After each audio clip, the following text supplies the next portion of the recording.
The marble floors of the Hollingsworth mansion gleamed under the morning sun, but nothing in that vast estate could brighten the heart of its lonely air.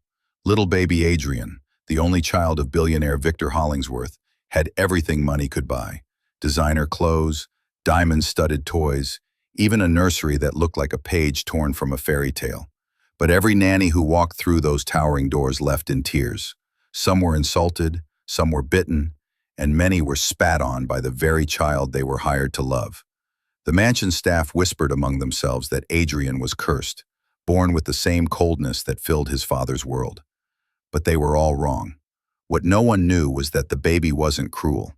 He was just lost in a silence no luxury could fill. If you believe kindness and second chances can heal even the coldest hearts, take a moment to like, comment, share.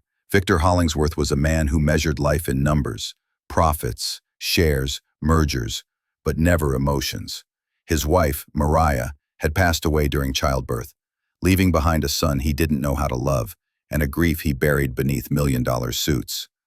To the world, he was powerful and untouchable. To his child, he was simply absent. Dozens of nannies came and went, each one quitting after just days. The mansion became a revolving door of caretakers, all defeated by a baby who refused affection. No one dared question why until a woman named Isla Moreno stepped inside. Isla wasn't from their world. She lived in a small, fading apartment on the city's edge, where every dollar she earned went toward her mother's medicine and her younger sister's tuition.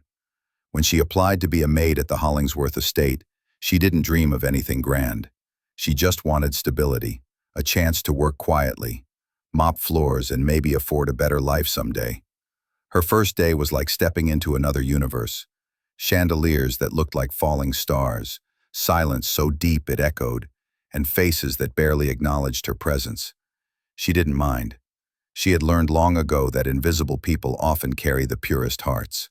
Her daily routine was simple: dust the furniture, polish the mirrors, wipe away the fingerprints on the glass walls that overlooked manicured gardens.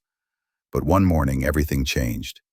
As she was cleaning near the nursery, a high-pitched wail broke the stillness. The new nanny, a woman in her 30s wearing pearls and perfume, came rushing out in tears. "He spat at me again," she sobbed, throwing her apron onto the floor. Victor's personal assistant sighed. Another resignation letter would soon follow. Isla hesitated outside the nursery door, her mop in hand, the cries tugging at her chest. Against her better judgment, she peeked inside. There he was, little Adrian, red-cheeked and furious, sitting in his golden crib, surrounded by expensive toys he clearly didn't care for. His small fists were balled up, his face wet with tears. Isla stepped closer, speaking softly, even though she knew he couldn't understand her words.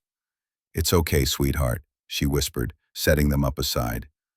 "You don't have to cry." She reached for a soft cloth and gently wiped his tears. Adrian stared at her, startled. No one had ever touched him that way, without fear, without frustration, just gentle care. For a moment, he froze. Then, without warning, he leaned forward and pressed his lips to her cheek. The moment felt like time itself had stopped. Outside, the birds sang faintly through the glass windows, and in the hall, Victor Hollingsworth stood frozen in disbelief.